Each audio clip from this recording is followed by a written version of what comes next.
Welcome to Campus Technology Insider Podcast Shorts.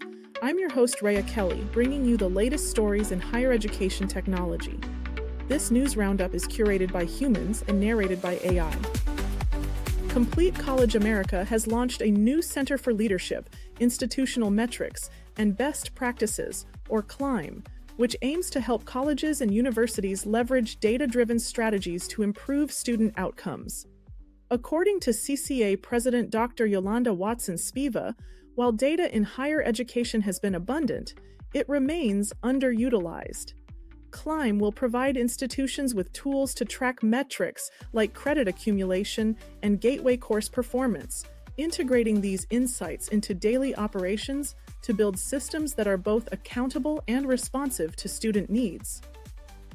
Moving on, Anthropic has unveiled new tools that function like a microscope for artificial intelligence, shedding light on the hidden reasoning processes of large language models. The approach reveals how models like Claude process language and generate responses through identifiable circuits of activity. Researchers discovered that Claude plans multiple words ahead when composing rhyming poetry and appears to access a shared semantic core when translating between languages, suggesting these models possess something akin to a language of thought. In other tech news, Microsoft has introduced Computer Use, a new AI-powered feature for its Copilot Studio platform.